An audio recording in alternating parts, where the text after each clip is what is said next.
Hello everyone, welcome to Exambee students. मेरा नाम है Kailash Tiwari, ex Union Bank of India. दोस्तों, एग्रीकल्चर साइंटिस्ट रिक्रूटमेंट बोर्ड ने नेट के लिए नेट 2023 और इसके साथ साथ subject matter specialist T6 subject senior technical officer STU T6 की रिक्रूटमेंट निकाली हुई है। आपको यहाँ पे मैं बता दूं, ये इसके साथ साथ ARS की रिक्रूटमेंट भी आती थी, तो ARS की अभी यहाँ पे कोई भी वैकेंसीज नहीं दी गई हैं। केवल ये नेट के लिए एग्जामिनेशन है, जो कि एक क्वालिफिकेशन है, और उसके साथ साथ सब्जेक्ट मैटर स्पेशलिस्ट और सीनियर टेक्निकल ऑफिसर, ये दोनों ही जॉब के लिए है। बेसिकली हम इसको जॉब वैकेंसीज कह सकते हैं। और जो सैलरी आपने देखी है कि 70,000 टू 1 लाख प्लस, वो इन दोनों की है, क्योंकि ये लेवल 10 की जॉब है। ओके, लेवल 10 की यहाँ पे जॉब है, तो डेफिनेटली काफी अच्छी जॉब होती है।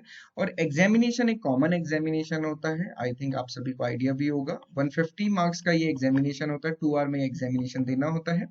जनरल कैटेगरी के लिए 50% मार्क्स यहाँ पे लाने होते हैं to qualify for the NET, और बाकी SMS और STO के लिए मेरिट बनती है, और उसके बाद फिर इंटरव्यू होता है। तो अब हम इनको एक एक करके इंडिविजुअली डिस्कस करेंगे। पहले नेट को डिस्कस करेंगे, फिर सब्जेक्ट मैटर स्पेशलिस्ट को, फिर सीनियर टेक्निकल ऑफिसर को। ओके, सो इंपॉर्टेंट डेट मैं पहले आपको बताता चलूं। ऑनलाइन एप्लीकेशन स्टार्ट होगा 22 मार्च 2023 से, और लास्ट डेट जो रहने वाली है वो 10 अप्रैल रहने वाली है।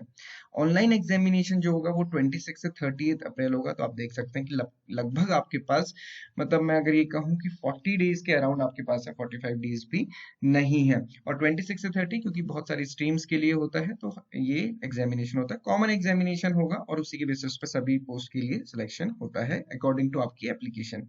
अगर आप नेट के लिए अप्लाई करते हैं तो आपकी फीस 1000 रुपीज होगी जनरल कैटेगरी में, EWS में 500, SC ST में 250। अगर आप SMS के लिए अप्लाई करते हैं तो ये फीस रहेगी, STU के लिए ये, और अगर तीनों के लिए अप्लाई करते हैं तो ये टोटल 2000 हो जाएगी फीस फॉर जनरल, और अगर इसमें करते हैं तो 1500 रुपीज, और इसमें 250 ही रहने वाली है। तो ये आपको, जैसा कि अभी डिस्कस किया, कि ये क्वालिफिकेशन है और ये दोनों ही जॉब के लिए एप्लीकेशन है। तो सबसे पहले हम नेट को डिस्कस करेंगे। सेक्शन ए नेट के बारे में बताता है। Net is a qualifying examination, और इससे क्या होता है, बेसिकली एलिजिबिलिटी डिटरमाइन की जाती है for the position of lecturer, assistant professor in the state agriculture university, या फिर किसी भी एग्रीकल्चर यूनिवर्सिटी में। तरीका क्या है, नेट का एग्जामिनेशन होगा और उसके थ्रू ही सिलेक्शन होता है। एजुकेशनल क्वालिफिकेशन क्या है, मास्टर डिग्री होनी चाहिए उसके इक्विवेलेंट, मतलब ये उन सभी स्टूडेंट्स के लिए है। यहाँ पे मैं भी आपको बता दूं, ये सारी चीजें पोस्ट ग्रेजुएशन के बाद के लिए ही एलिजिबल है, वैकेंसीज भी और ये नेट का एग्जामिनेशन भी। तो 30 सितंबर 2023 या उससे पहले की आपके पास डिग्री होनी चाहिए। एज लिमिट मिनिमम 21 ईयर होनी चाहिए एज ऑन 1 जनवरी 2023, और उसकी कोई अपर एज लिमिट नहीं होती है। और अगर सिर्फ आपको नेट के लिए अप्लाई करना है तो ये इसकी फीस यहाँ पे मेंशन की हुई है। देन एग्जाम में अगर आपको डिस्कस करें कि एक पेपर होगा इसमें 150 मार्क्स का, और ये 150 ऑब्जेक्टिव टाइप क्वेश्चंस होंगे। 2 आवर का इसमें टाइम दिया जाएगा, और हर एक क्वेश्चन का 1 मार्क होगा। यहाँ पे आपको ये ध्यान रखना है कि हर किसी स्टूडेंट का, मतलब जिस भी स्ट्रीम से है उस स्ट्रीम के ही क्वेश्चंस पूछे आपसे जाएंगे। 1/3 यहाँ पे नेगेटिव मार्किंग रहती है, तो मतलब आप देख सकते हैं कि 33%, या फिर हम कह सकते हैं उसी प्रोपोर्शन में नेगेटिव मार्किंग होती है, तो रिस्क काफी ज्यादा है। अब नेट क्वालिफाई करने के लिए होता क्या है कि आउट ऑफ 150 अनरिजर्व कैटेगरी को 50%, मतलब 75 मार्क्स लाने होते हैं। 75 एंड अबव मार्क्स आते हैं तो मतलब नेट क्वालिफाई माना जाता है। सिमिलरली OBC EWS के लिए ये 45% है, SC ST PWBD के लिए 40% है। तो ये नेट की प्लानिंग है।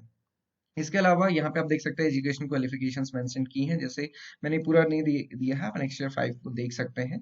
जैसे मान लीजिए कि ये 5th जेनेटिक्स प्लांट ब्रीडिंग, तो इसके लिए आपका master degree in agriculture, agriculture botany, genetics plant breeding, plant physiology, plant genetic resources अगर है तो आप जेनेटिक्स एंड प्लांट ब्रीडिंग के लिए ऑप्ट कर सकते हैं। अब हम आते हैं सब्जेक्ट मैटर स्पेशलिस्ट SMS की वैकेंसीज के लिए। तो SMS क्या है, बेसिकली ये डायरेक्ट रिक्रूटमेंट है, ये जॉब है। ओके, ये सब्जेक्ट मैटर स्पेशलिस्ट KV के under the administrative control of ICR, तो ये KV के इसके अंडर में है। यहाँ पे जैसे मैंने आपको बताया कि ये लेवल पे लेवल 10 है। 56,100 से 1,77,500 का है, 7 CPC के अकॉर्डिंग। और बेसिकली लोकेशन के अकॉर्डिंग XYZ कैटेगरी के अकॉर्डिंग अलाउंसेस होते हैं, तो ये 70K से लेके 1 लाख रुपीज तक वेरी करती है सैलरी। ओके, ये हमने पहले भी डिस्कस किया है। जैसे आपने देखा भी एपिडा में जो जॉब आई है AGM लेवल में, यही पे लेवल है। यहाँ पे क्या है, एजुकेशनल क्वालिफिकेशन अगर आप देखेंगे तो आपका जो मास्टर डिग्री है या उसके इक्विवेलेंट है कंसर्न डिसिप्लिन में, क्योंकि ये जो वैकेंसीज है उसी डिसिप्लिन में आपका होना चाहिए। 10 अप्रैल 2023 से पहले आपका कंप्लीट हो गया होना चाहिए। एज लिमिट क्या है, 21 to 35 ईयर एज ऑन 10 अप्रैल 2023 रहना चाहिए। वैकेंसी आप देख सकते हैं टोटल इसमें अराउंड 163 वैकेंसीज है। यहाँ पे आप देख सकते हैं कि लोकेशन ऑफ केवीके और उसके साथ साथ डिसिप्लिन, यहाँ पे डिसिप्लिन मेंशन किया है और ये भी दिया कि डिसिप्लिन कोड नेट का कौन सा डिसिप्लिन कोड रहेगा, क्योंकि ये कोड वो रहेगा जिससे कि आप एग्जामिनेशन देंगे नेट का। ऑब्जेक्टिव एग्जाम क्वेश्चन पेपर एक ही होगा, उसी के बेसिस पे तीनों के लिए सिलेक्शन होता है। ओके, तो ये आप देख सकते हैं अपने सब्जेक्ट के अकॉर्डिंग आप इसमें फिर चूज करके फिल कर सकते हैं। प्लान ऑफ एग्जामिनेशन क्या रहेगा, जैसे नेट के लिए था वही एग्जामिनेशन होगा, तो ऑब्जेक्टिव टाइप क्वेश्चंस होंगे और उसके साथ में इंटरव्यू होगा, तो इनके बेसिस पे फाइनल आपका सिलेक्शन होगा। यहाँ पे चीजें मेंशन भी की क्योंकि एग्जामिनेशन तो वही है, तो सारे रूल्स वही है नेट वाले। जो who obtain the minimum qualifying marks in online CBT shall be called for interview in the ratio of 1:5 for each post. However, board reserved to revise the qualifying marks or in ratio in any discipline at its discretion. तो ये बाकी सारी चीजें वही है और minimum qualifying marks तो वही है जैसे कि नेट के लिए मेंशन किया। 1:5 की रेशियो में तो फाइनली मेरिट ही बनती है, वो मेरिट के बेसिस पे 1:5 के रेशियोज पे सीट के अकॉर्डिंग स्टूडेंट्स को बुलाया जाता है। एसटीओ की अगर हम बात करें सीनियर टेक्निकल ऑफिसर ऑफिसर की, तो यहाँ पे भी ये पे लेवल 10 की है, तो वही अराउंड 70 की टू 1 लाख रुपीज इसमें सैलरी होती है, अराउंड 25 इसमें वैकेंसीज है। एजुकेशन क्वालिफिकेशन की बात करें तो 10 अप्रैल से पहले आपके पास पोस्ट ग्रेजुएशन होना चाहिए। एज लिमिट अगेन 21 से 35 ईयर है। वैकेंसीज आप देख सकते हैं किस किस में है, पोस्ट कोड भी आप देख सकते हैं। तो आपको ये देखना है कि आप जिस सब्जेक्ट से नेट को एग्जाम को फिल कर रहे हैं उसमें कितने मतलब कितनी वैकेंसीज हैं ये आपको देखना है। जैसे आईआरए न्यू दिल्ली में जेनेटिक्स प्लांट ब्रीडिंग की, तो ये 1 वैकेंसी है एससी कैटेगरी में, तो ये चीज आपको थोड़ा सा देखनी है और उसके अकॉर्डिंग फिर फॉर्म फिल करना है। Okay, then plan of examination जैसा कि ये सेम ही है, कॉमन एग्जामिनेशन होगा 150 मार्क्स का, 1/3 इसमें नेगेटिव मार्किंग भी है और क्वालिफाइंग मार्क्स ये है। रेशियो इसी रेशियो में 1:5 के रेशियोज में इंटरव्यू के लिए बुलाया जाएगा। So this is all about this notification. यहाँ पे आप देख सकते हैं कि जो सिलेबस है वो पूरा का पूरा दिया है। आप एक लिंक पे जाएंगे सिलेबस वाले लिंक पे, तो ये सिलेबस पूरा खुल जाता है, सिलेबस फॉर वेरियस डिसिप्लिन।